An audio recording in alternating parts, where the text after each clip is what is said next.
السلام علیکم، آداب خواتین و حضرات، IMM چینل پر آپ کا خیر مقدم ہے۔ صلی اللہ علیہ وسلم سورۃ النساء آیت نمبر 64 میں پروردگار عالم ارشاد فرماتا ہے وَلَوْ أَنَّهُمْ إِذ ظَّلَمُوا أَنفُسَهُمْ جَاءُوكَ فَاسْتَغْفِرُوا اللَّهَ وَاسْتَغْفَرَ لَهُمُ الرَّسُولُ لَوَجَدُوا اللَّهَ تَوَّابًا رَحِيمًا۔ اور اگر وہ لوگ جب اپنی جانوں پر ظلم کر بیٹھتے ہیں، آپ کے پاس آ جاتے ہیں اور اللہ سے معافی مانگتے ہیں اور رسول بھی ان کے لیے معافی طلب کرتے ہیں، تو وہ ضرور اللہ کو توبہ کرنے والا، توبہ قبول کرنے والا اور نہایت رحم کرنے والا پاتے ہیں۔ اس آیت کی تلاوت سے فقیر محترم المقام پیر طریقت حضرت سید مصطفیٰ مبارک اللہ صاحب قبلہ مہمان خصوصی مدث اللہ علی کو دعوت خطاب دیتا ہے۔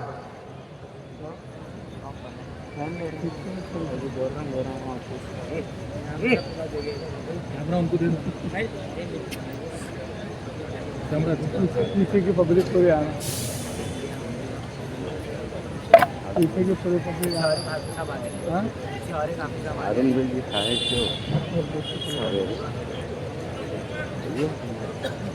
الحمدللہ رب العالمین والصلاة والسلام علی سید الانبیاء والمرسلین ثم الصلاة والسلام علی سید الاولیاء الکاملین وعلى آلهم الطیبین الطاہرین واصحابهم الراشدین الہادین من یومنا هذا الى یوم الدین وأعوذ بالله السميع العليم من الشيطان الرجيم بسم الله الرحمن الرحيم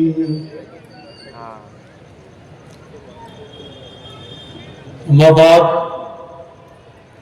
بیت پر تشریف فرما مربی و بزرگ قابل احترام مرشدین کرام، فقراء عظام،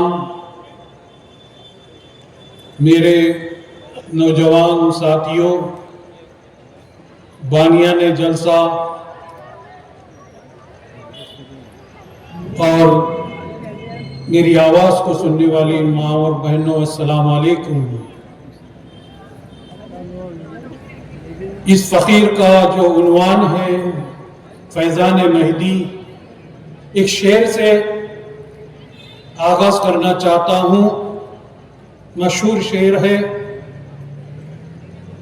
کہ ہر شخص کی گردن پہ ہے احسان محمد، ہر سمت نظر آتا ہے فیضان محمد۔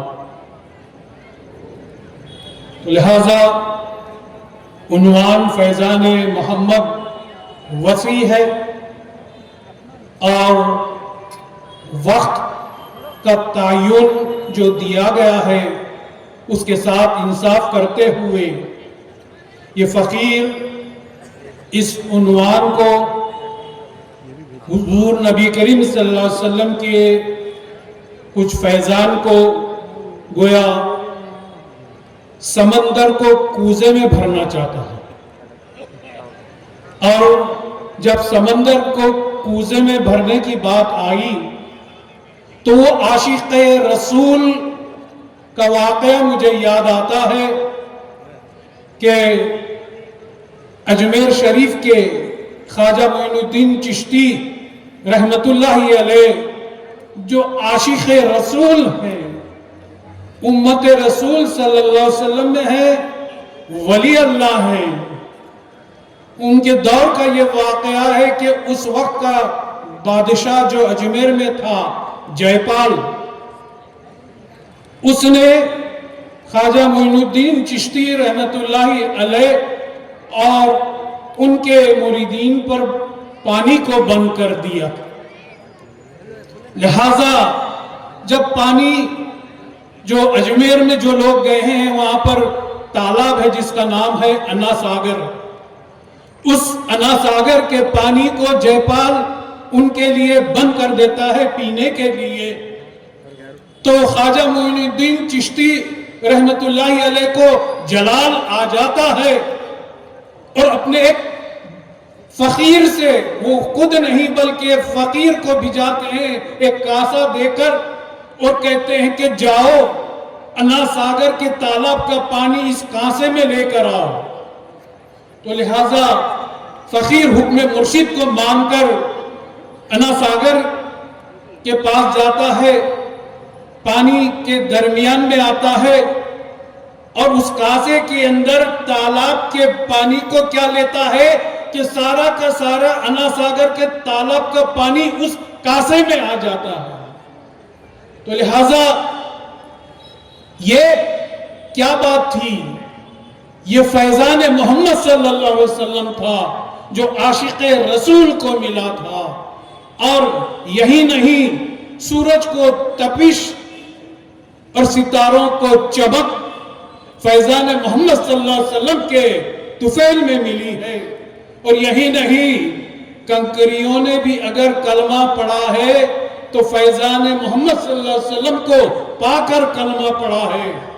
اور دیکھیے کہ نبی کریم صلی اللہ علیہ وسلم کے بچپن کے واقعے کو یاد دلاتا چلوں کہ نبی کریم صلی اللہ علیہ وسلم جب چھوٹے تھے، کم سن تھے، اس وقت مکے میں ایسا قحط پڑا کہ زمین اور انسان، چرند و پرند پانی کی وجہ سے تڑپنے لگے، بلبلانے لگے۔ ہزاروں نے مکہ معظمہ میں جا کر دعا کی کعبۃ اللہ کے قریب، مگر کسی کی دعا قبول نہیں ہو رہی تھی۔ اتنے میں حضور نبی کریم صلی اللہ علیہ وسلم کے چچا حضرت محمد رسول اللہ صلی اللہ علیہ وسلم کو لے جا کر کعبۃ اللہ کی دیوار سے ان کی پیٹھ کو لگا دیتے ہیں اور کہتے ہیں بھتیجے دعا کر بارگاہ الہی میں۔ تو حضور نبی کریم صلی اللہ علیہ وسلم کے ہونٹ، ننھے ننھے معصوم سے ہونٹ جنبش کرنے لگتے ہیں، جھکی ہوئی آنکھیں آہستہ آہستہ آسمان کی طرف اٹھتی ہیں اور لبوں میں جنبش آ جاتی ہے، اور نہ جانے کیا وہ بارگاہ الہی میں وہ معصوم نبی کریم صلی اللہ علیہ وسلم دعا کرتے ہیں۔ کچھ ہی دیر ہوتی ہے کہ گھرے ابر آ جاتے ہیں اور بارش ایسی موسلادھار ہوتی ہے کہ عرب کے لوگ خشک ہو جاتے ہیں۔ تو بچپن میں ہی محمد عربی صلی اللہ علیہ وسلم کا یہی فیض تھا۔ اور دیکھیے کہ نبی کریم صلی اللہ علیہ وسلم کا فیضان محمد عربی صلی اللہ علیہ وسلم اگر آپ دیکھنا چاہتے ہیں تو خیبر کو یاد کر لیجئے۔ جنگ خیبر میں جب خیبر کے قلعے کے دروازے کو اسلام کا لشکر مل کر اکھاڑ نہیں سکتا، توڑ نہیں سکتا، حضرت علی کرم اللہ وجہ کی ایک ایسی ذات تھی جو آپ آتے ہیں خیبر کے دروازے کے پاس اور خیبر کے دروازے کو جھنجھوڑ کر اکھاڑ دیتے ہیں، جو اتنے سارے سپاہی مل کر نہیں اکھاڑ سکے خیبر کے دروازے کو۔ حضرت علی کرم اللہ وجہ خیبر کے دروازے کو اکھاڑ کر پھینک دیتے ہیں۔ کیا وجہ ہے؟ یہ بھی فیضان نبی صلی اللہ علیہ وسلم تھا۔ آپ پوچھیں گے کہ وہ کیسا فیضان نبی حضرت علی پر تھا؟ تو جب جنگ خیبر میں جانے سے پہلے حضور نبی کریم صلی اللہ علیہ وسلم یہ اعلان کرتے ہیں کہ آج میں کسی ایسی شخصیت کو اس لشکر کا سپہ سالار بنانا چاہتا ہوں جس کا نام علی ہے۔ حضرت علی کو بلایا جائے۔ حضرت علی کرم اللہ وجہ آتے ہیں تو حضور نبی کریم صلی اللہ علیہ وسلم ان سے فرماتے ہیں کہ اے علی، تم کو خیبر کے جنگ کی سپہ سالاری دی جا رہی ہے، اسے قبول فرمائیے۔ تو حضرت علی کرم اللہ وجہ فرماتے ہیں کہ یا رسول صلی اللہ علیہ وسلم، آپ کا حکم ہم اس پر قربان ہے، آپ کے حکم پر، مگر